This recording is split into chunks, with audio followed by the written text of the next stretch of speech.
Boa noite, estamos iniciando o programa Saúde Marília aqui na nossa TV Marília, que é o espaço de saúde durante a grade da TV Marília. O programa acontece ao vivo às segundas-feiras e a reprise dentro da grade da TV Marília.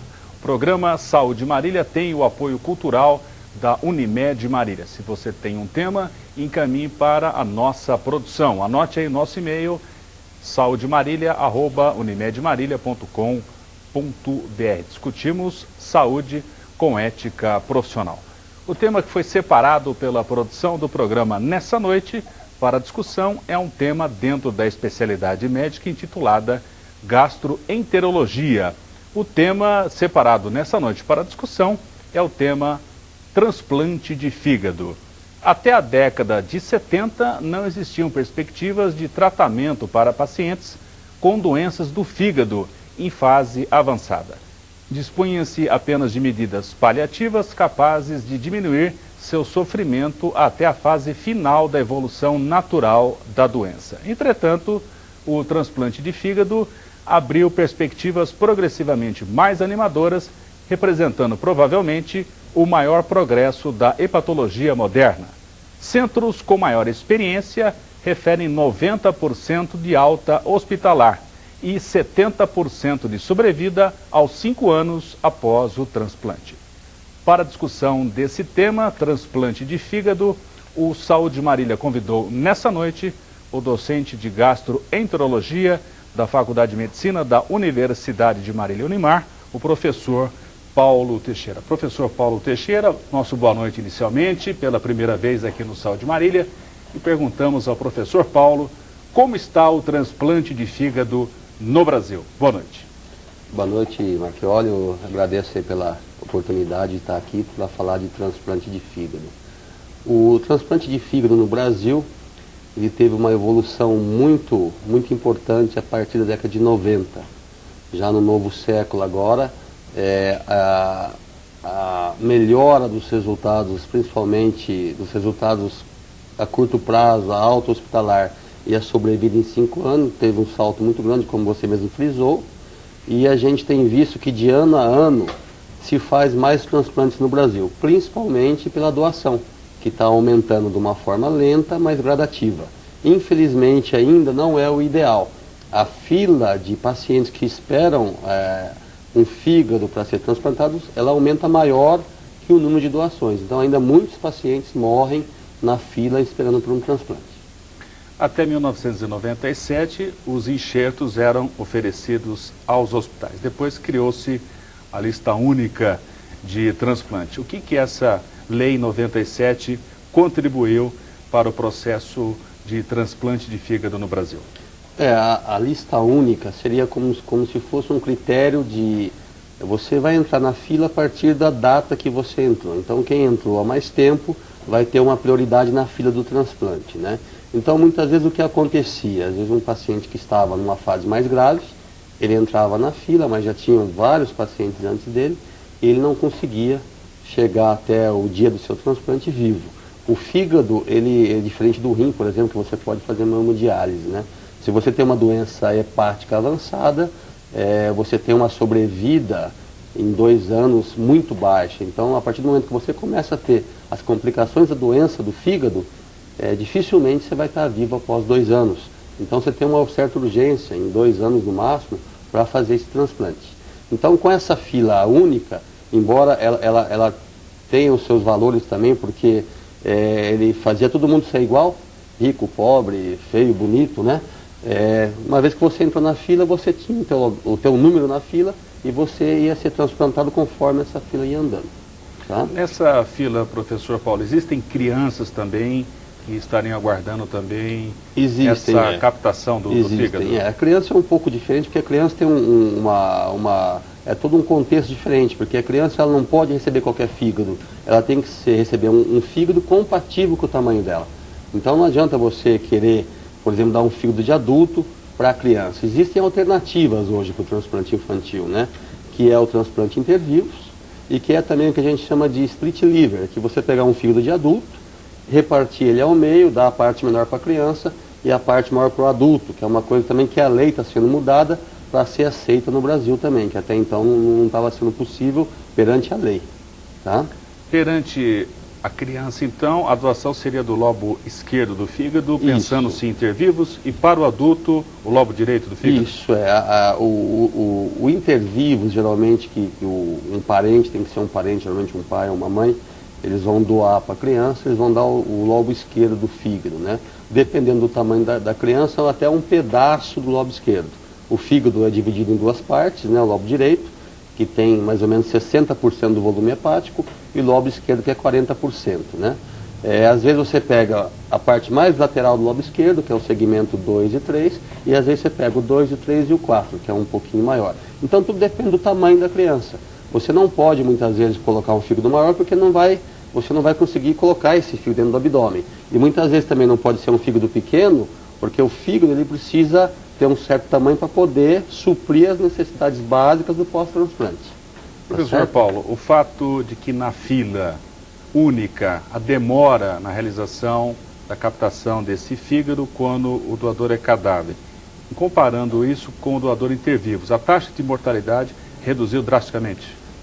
A cirurgia intervivos, ela a princípio ela começou, vamos dizer assim, no Japão, embora o primeiro transplante tenha sido feito no Brasil, com a equipe do Dr. Silvano Raia, né, em São Paulo, mas ela desenvolveu muito no Japão, porque o Japão, a lei não permitia o transplante de cadáver. Então houve uma mudança na lei no Japão, mas ainda culturalmente não existe quase doação no Japão, né? E os resultados foram melhorando cada vez mais. Uma das vantagens da doação intervivos, além da pessoa não precisar ficar na fila, você pode fazer com que esse fígado, você já planejar toda a retirada do fígado com já um implante imediato. Então o tempo que esse fígado fica fora do organismo, que é o tempo de isquemia que a gente fala, é um tempo curto. Então isso muitas vezes melhora o resultado. Existe um grande problema do transplante intervivos, né? Quem doa não está isento de ter complicações. Inclusive já descrito na literatura vários casos de morte em doações por complicações da cirurgia de quem está doando. Não é uma cirurgia simples, é uma cirurgia complicada, precisa ser feita em hospitais que tenham, além de equipe, que tem toda a aparelhagem e todo o background para poder estar preparado para qualquer tipo de complicação. Mas é uma alternativa para o baixo número de doações e para aqueles casos que precisa de uma urgência, vamos dizer, uma coisa mais rápida, né? E o paciente não está conseguindo um fígado para transplante.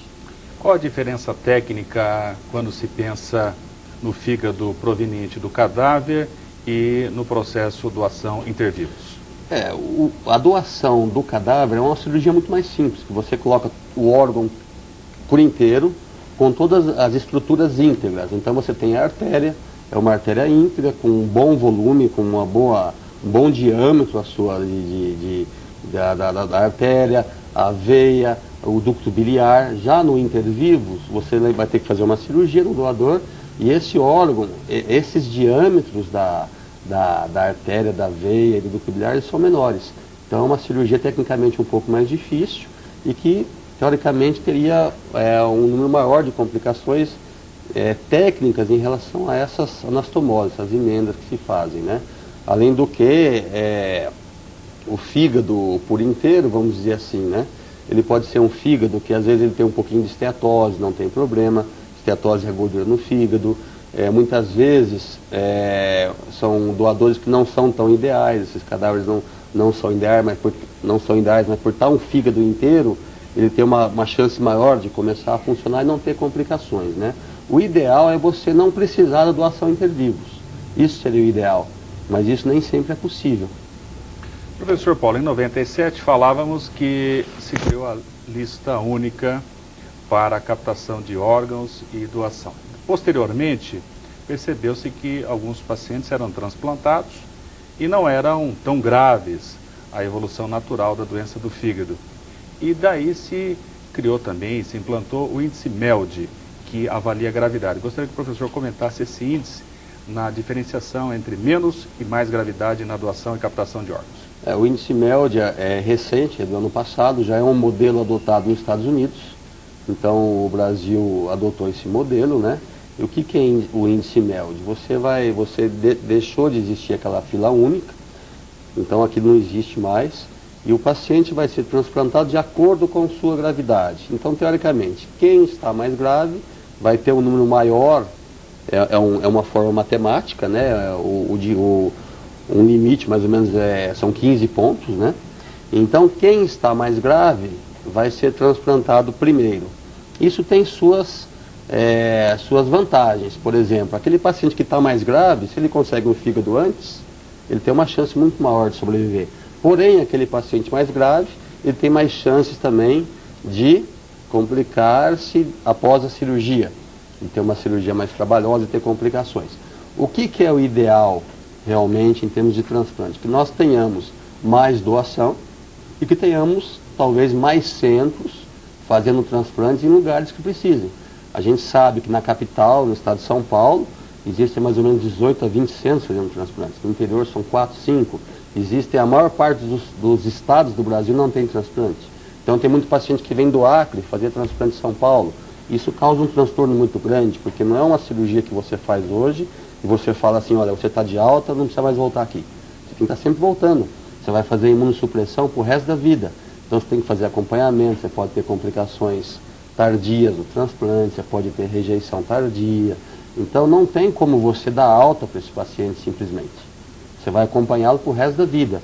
Então um paciente que sai lá do Acre e vem fazer um transplante em São Paulo, tem todo esse lado do custo da viagem, muitos pacientes são carentes, não têm onde ficar em São Paulo, então existem casas de apoio, que eles dormem, que eles ficam, até participam na ajuda na manutenção dessas casas de apoio, né? Levantamos alguns dados na literatura e alguns trabalhos que nós levantamos, a média de espera em torno de 24 meses, mas pode chegar até 4 anos? Sim, hoje em dia a média está mais ou menos 3 anos, né? Está mais ou menos 3 anos e a tendência é aumentando cada vez mais, né? Agora com a implantação do MELD vai ser difícil até você avaliar, porque aquele paciente que tem um MELD baixo, que está bem, de repente ele nem vai precisar de um transplante no futuro, né? Então é um acompanhamento, né? Mas a gente sabe que no geral a média tem sido de 3 anos. Começou com 1 ano, foi para 2, 3, daqui a pouco é 4, né?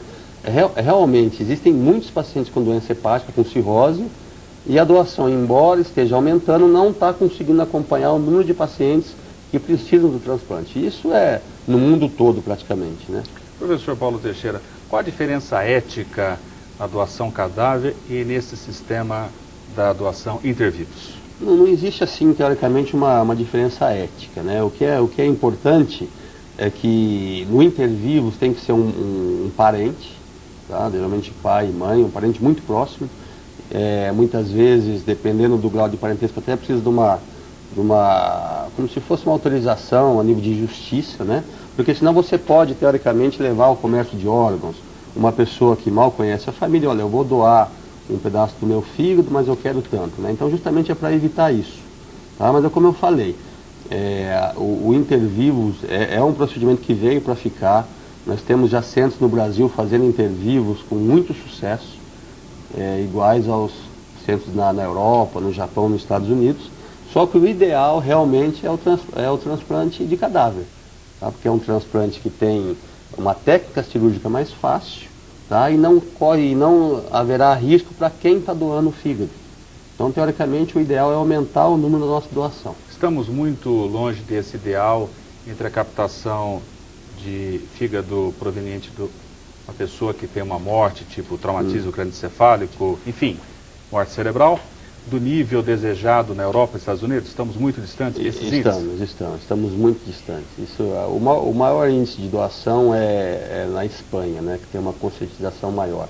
Nós estamos muito longe ainda, temos muitos pacientes na fila, muitos morrendo, né? E onde estão os problemas, vamos dizer assim? Primeiro que muitas vezes existe um potencial doador em vários hospitais do Brasil e ninguém tem conhecimento para saber que aquele é um potencial doador e para comunicar um centro de captação. Então muitos pacientes estão na UTI já com morte encefálica, que são candidatos à doação, né, porque eles não têm mais, é uma morte encefálica irreversível, mas não tem, por exemplo, um médico capacitado, olha, vamos fazer os testes para ver se está morte encefálica realmente, vamos comunicar à central de captação. Então a gente perde muito fígado no Brasil, A gente tem um problema também de muitas famílias não concordam em doar. Não existe mais o que existia antigamente, a pessoa colocava na carteira de identidade, sou doador, né? Sempre se consulta a família, a pessoa pode deixar por escrito em vida, olha, eu quero ser doador, eu quero doar. Mas não, sempre se consulta a família e a família concordando é feita a captação. Então existe ainda uma deficiência muito grande nos hospitais para comunicar uma possível doação e as próprias famílias para aceitarem essa doação. O que é importante saber é que um fígado que está sendo doado está salvando uma vida. E aquele fígado que está sendo doado já fazia parte de um cadáver, de um paciente que não tinha mais condição de continuar a sua vida, não existia mais fluxo cerebral. Isso tudo é feito de uma maneira muito séria, é feita geralmente por 2 médicos, um tem que ser um neurologista, tá? E o outro geralmente um médico da UTI, e existem exames também que são feitos para complementar, para realmente ter certeza que existe uma morte encefálica, uma morte cerebral. Gostaria que o professor comentasse as crianças, a doação intervivos, as crianças que morriam na espera de receber um fígado proveniente, né? Um fígado cadáver. Essa doação intervivos diminuiu essa taxa de mortalidade? Com certeza diminuiu, porque as crianças antigamente, elas ficavam ad eternum na fila, né? Porque dificilmente você vai ter uma morte cerebral numa criança, por exemplo, um trauma automobilístico, e como eu falei, existe o problema do tamanho do órgão, então é muito difícil às vezes você conseguir achar um órgão para uma criança. Eu tive uma experiência muito interessante quando eu estava na Inglaterra, em Birmingham, né? Nós tivemos lá praticamente um recém-nato de 15 dias, que ele nasceu com uma doença hepática, que ninguém sabia a causa, a mãe dele já tinha uma doença hepática, que a gente não sabia a causa também, e ele entrou numa insuficiência hepática, ele estava caminhando para a morte. Então foi feito um transplante nesse RN de 15 dias, e a doação dele foi uma criança de 4 anos que doou, só que pegou só um pedacinho do fígado dela. Então pegou só um segmento, seria um segmento 2 e 3 do lobo lateral esquerdo, né? Quer dizer, mesmo uma criança de 4 anos, ela doou praticamente 20% do fígado dela, para poder dar certo nessa criança que estava recebendo o fígado. Quer dizer, é um caso, deu muita sorte essa criança, vamos dizer assim, né? Essa que necessitou do fígado, porque dificilmente ela teria outro fígado em curto espaço de tempo, né? Professor Paulo, o Ministério da Saúde está capacitando essas unidades que fazem captação em vários grandes centros para melhorar essa captação? Sim, tem havido um investimento muito importante no Ministério da Saúde, né? O transplante, recentemente, ele mudou muito, porque antigamente você tinha uma universidade que fazia, por exemplo, 10 transplantes. O Sistema Único de Saúde pagava 5. Os outros 5 eram prejuízo. Isso foi mudado, tá? Hoje em dia, o que você fizer é pago, praticamente tudo é pago, inclusive a captação do órgão, os exames que você usa. O Ministério tem qualificado equipes fazendo cursos de coordenadores de captação, tá certo? É que nós, no Brasil, geralmente as coisas são mais lentas, né? Existe toda uma dificuldade hoje em dia nos hospitais se prepararem para se fazer um transplante de fígado, né? Mas vem caminhando a passos que eu digo até a passos largos, né? O transplante no Brasil. Os resultados têm sido muito bons recentemente. Saúde Marília está discutindo nessa noite o tema transplante de fígado, com a presença do professor Paulo Teixeira, docente de gastroenterologia da Faculdade de Medicina da Unimar, com um título de especialista em hepatologia pela Universidade de Birmingham, Inglaterra. Nós vamos ao nosso intervalo e voltaremos a seguir.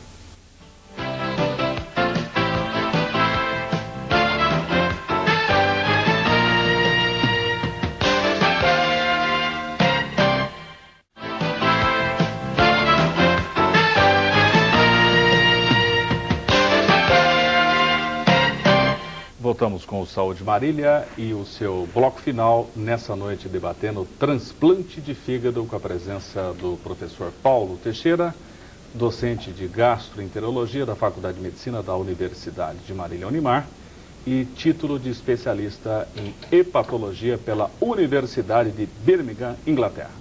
Nesse último bloco agora vamos falar das causas, as doenças que levam ao transplante. Professor Paulo, quais seriam essas doenças que na sua fase terminal poderiam então ter a indicação de um transplante de fígado? Existem várias doenças que levam ao transplante. No nosso meio e em todo o mundo, o mais comum é a hepatite C. A hepatite C até o finalzinho da década de 80, ela não se conhecia a causa dela, né? Então muitos indivíduos que usaram, por exemplo, drogas injetáveis na década de 80, 70, que tomaram transfusões, os hemofílicos, acabaram adquirindo hepatite C. Essa doença ficou silenciosa por muito tempo e agora se manifestou, vamos dizer assim, numa forma de cirrose. Então ainda é a hepatite C a causa mais comum. E em segundo lugar, a cirrose por álcool. A gente tem uma incidência bem alta também da cirrose por álcool, né? Além disso, a gente tem a hepatite B, que pode causar, tem as doenças autoimunes, tipo a hepatite autoimune, a cirrose biliar primária, algumas doenças congênitas de depósito, a doença de Wilson, que é uma doença de depósito de cobre no fígado, a doença de depósito de ferro, né? Existem várias doenças. A própria cirrose pós-cirúrgica, você pode, por exemplo, fazer uma cirurgia de vesícula, ser uma cirurgia difícil, com, às vezes, dificuldades técnicas, haver às vezes até uma iatrogenia, uma ligadura do ducto que leva a bile para o intestino, e isso no futuro pode levar a uma cirrose se não for corrigido a tempo, né? Então tem várias causas, né?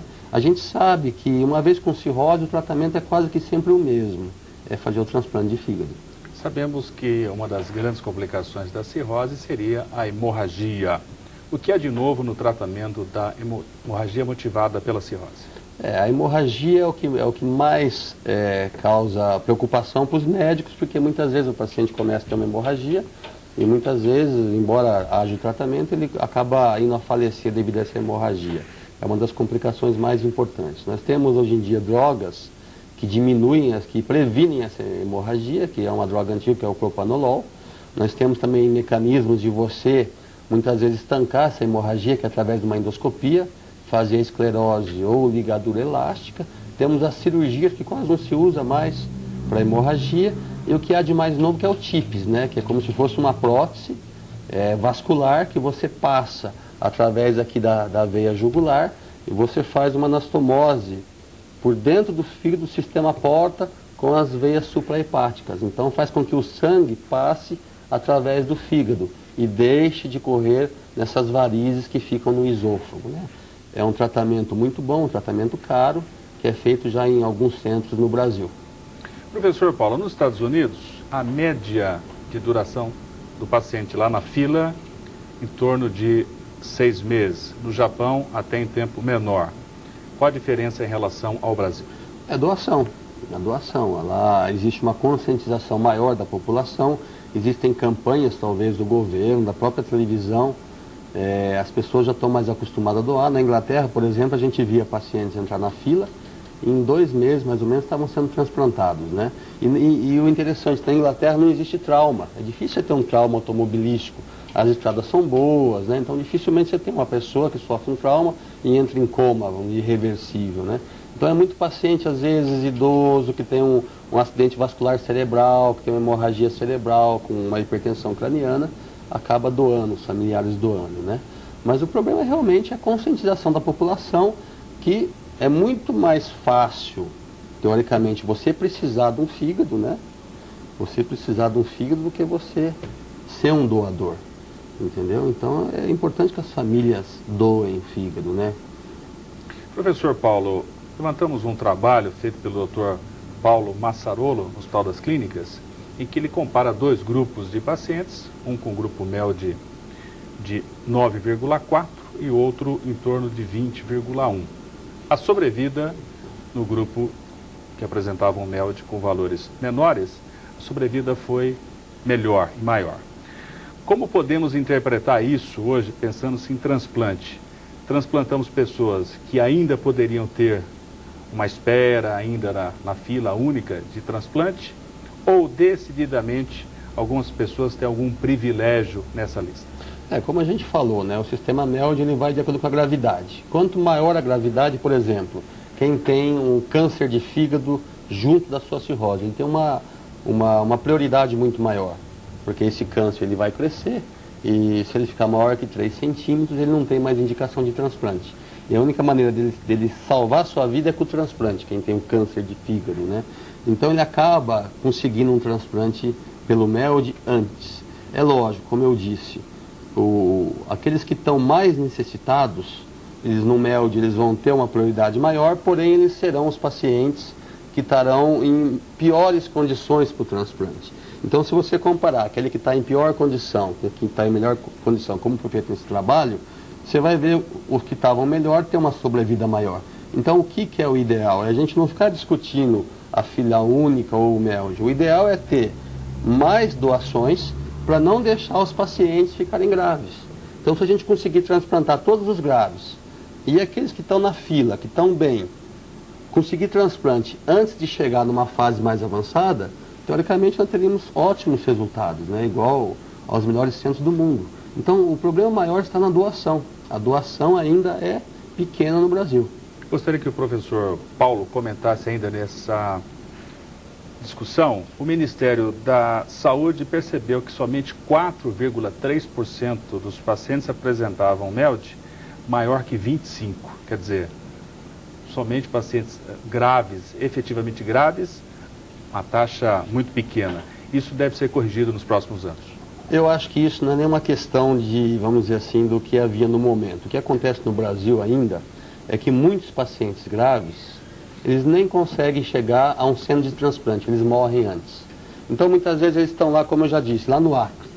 Estão lá sendo atendidos numa cidade do interior do Acre, eles precisam do transplante, não tem quem tenha conhecimento de transplante, não tem quem tenha capacidade de informar esse paciente que existe um tratamento, ele acaba fazendo aquele tratamento no própria cidade de origem, ele acaba nem chegando a um grande centro. Então a maior parte dos nossos pacientes que têm cirrose compensada, eles não estão nem chegando a um centro de transplante, eles estão morrendo antes.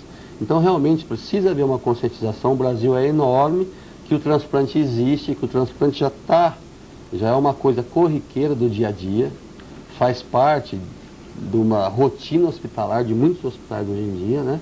E que todo paciente com doença hepática, estando no começo, estando na parte intermediária ou numa parte avançada, ele tem que ser encaminhado para um hepatologista, para um gastroenterologista. Esse paciente tem que ser avaliado e, dependendo das suas condições, encaminhado para um centro de transplante. Eu tenho muitos pacientes que eu cuido que precisam de transplante, mas eles não querem transplantar. Tá? Eles não querem. Então, muitas vezes a gente fala, olha, a gente vai encaminhar você para um centro que faz transplante, você vai conversar e você vai decidir. Alguns nem querem ir, mas eles têm que saber que existe a possibilidade. O que acontece é que muitos não sabem que existe um transplante. Então, aqueles pacientes que estão numa fase avançada, eles não chegam para os médicos que fazem transplante. Esse que é o problema maior. Após o transplante, a necessidade de imunossupressores. O Ministério da Saúde oferece essas drogas? Sim, oferece. O paciente que faz transplante, ele vai tomar imunossupressão pro resto da vida. Se ele não tomar, ele vai ter uma chance de ter o quê? Uma rejeição ao órgão, tá? O transplante, quando começou, na década de 60, a rejeição era um dos principais problemas, porque o paciente ganhava um órgão, havia rejeição e se perdia esse enxerto. Hoje em dia já não é mais um problema a rejeição é fácil de tratar. É só você aumentar a dose de imunossupressor que se resolve. São drogas caras, não há dúvida nisso, são remédios caros, remédios que têm que ser acompanhados rotineiramente, porque tem efeitos colaterais, né? Mas que o Ministério da Saúde dá de graça para os pacientes que precisam. Para o futuro, professor Paulo, podemos esperar novas drogas imunossupressoras? O que nós temos que está emergindo para esse tema transplante de fígado? Existe muita pesquisa em relação ao transplante de fígado, né? Cada dia a gente vê novas drogas, né? O que limita muitas vezes é o custo e os efeitos colaterais, né? Na base da imunossupressão. Já existe muita pesquisa também, como se fosse possível, por exemplo, fazer uma máquina, como na hemodiálise, né? Que essa máquina, vamos dizer assim, ia filtrar o fígado, ia filtrar o sangue, fazer a função do fígado, e talvez permitir que esses pacientes aguentem mais tempo na fila. Existem o transplante de células hepáticas, de hepatócitos, que também está em estudo, né? Você pega hepatócitos e injeta na veia, ele vai de repente no próprio fígado em general, ou no baço, e vai começar a ter a função do fígado, né? Já existiu também muita pesquisa nos xenotransplantes. Por exemplo, você pega um fígado de um macaco, vamos dizer assim, e tenta colocar no ser humano, mas existe uma carga genética muito diferente, então tem muita rejeição, né? Mas tem caminhado, entendeu? O que eu vejo de avanço realmente é que na década de 90 para cá houve um avanço muito grande na técnica operatória, na anestesia, nos cuidados de UTI e na imunossupressão. Então, melhorou muito os resultados de transplante com esses avanços na própria medicina. E isso não só para transplante, para cirurgia de câncer, entendeu? Também houve um avanço muito grande, né? Realmente uma evolução. Os primeiros transplantes que foram feitos na década de 60, praticamente a anestesia ainda estava caminhando, o UTI praticamente não existia, né? A imunossupressão talvez tivesse uma ou duas drogas só, que não eram as ideais. Então houve um avanço muito grande, né? Professor Paulo, podemos pensar na cidade de Marília, lembrando de todas essas variáveis que o professor falava, capacitação de recursos humanos, tecnologia, unidade de terapia intensiva, parceria com o Ministério da Saúde. Marília poderia ser no futuro uma cidade a ter alguém sendo transplantado? Eu acho que Marília tem todo esse perfil atual para ter um centro de transplante, né? Nós estamos batalhando muito na Unimar, estamos tentando fazer um convênio com uma instituição de São Paulo, com uma equipe de São Paulo, para trocar experiência, para começar a montar o serviço de transplante na Unimar. Marília é uma cidade universitária, é um polo regional da saúde já há muito tempo, né? E nós sabemos que a região, a macro-região de Marília é uma região carente de transplantes. Então os centros mais próximos estão aonde? Estão em São José do Rio Preto, estão em Campinas, São Paulo, né? Ainda que é o mesmo estado, né? Poderia ser, por exemplo, um outro estado e precisar mudar até de estado, né? Mas nós sabemos que se a gente conseguisse montar um serviço de transplante em Marília, isso seria bom não só em relação ao transplante, porque Marília poderia se tornar um polo maior ainda pela própria cirurgia de fígado, que é uma cirurgia que geralmente é feita por equipes de transplantes, para cirurgia de pâncreas, para câncer de pâncreas, para cirurgia de via biliar. Então isso traria muita coisa boa e muita tecnologia para a cidade de Marília e região. Eu não tenho dúvida que tem muita gente precisando de um transplante, muita gente tem hepatite e nem sabe, entendeu? Na nossa região. Eu faço ambulatório de fígado, né? Eu atendo muito paciente de fígado, e a gente sabe o quanto é difícil, uma vez com a doença no fígado, com a cirrose, esses pacientes começam a descompensar.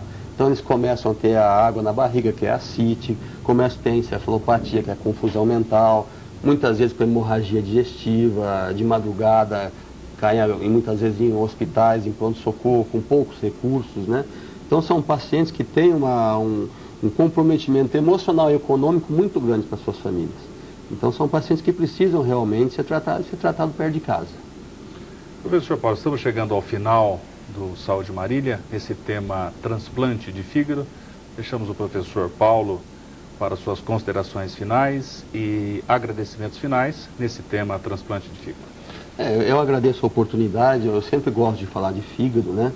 Eu peço realmente para a população que está nos assistindo, né, que na hora que aconteça alguma coisa na família, a gente não deseja isso para ninguém, mas se tem um possível doador na família, que a pessoa coloque a mão na consciência, a mão no coração e pense que a morte cefálica é uma condição irreversível, né, e que essa família estará ajudando muita gente, né? Não é só o fígado, não. Os 2 rins, você pode doar córnea, você pode doar pulmão, o coração, né? Então você poderá estar ajudando muita gente, né? E a gente nunca sabe o dia de amanhã, né? A gente espera que cada vez mais o transplante no Brasil melhore, né? Porque o transplante, além de salvar vidas, ele melhora o quê? Melhora o próprio gasto em saúde do governo. A gente sabe que o Brasil, embora seja um país rico, é um país pobre, né? O governo gasta muito mais mantendo esses pacientes com cirrose, com vários tratamentos que não vão trazer um resultado de sobrevida, e com o transplante esses pacientes vão voltar a trabalhar, vão voltar a jogar futebol e vão ter uma vida ativa, né? Então é importante deixar essa mensagem para as pessoas, né? Que a doação é uma coisa importante e que o transplante de fígado é um procedimento muito sério no Brasil. Saúde Marília discutiu nessa noite o tema transplante de fígado com a presença do professor Paulo Teixeira, docente de gastroenterologia da Faculdade de Medicina da Universidade de Marília, Unimar, e título de especialista em hepatologia pela Universidade Inglesa de Birmingham. Temos o apoio cultural da Unimed Marília. Se você tem um tema, uma sugestão, encaminhe para o nosso e-mail. Anote aí o nosso e-mail, saudemarília@unimedmarília.com.br. Cuidar da sua saúde é melhorar sua qualidade de vida. Boa noite.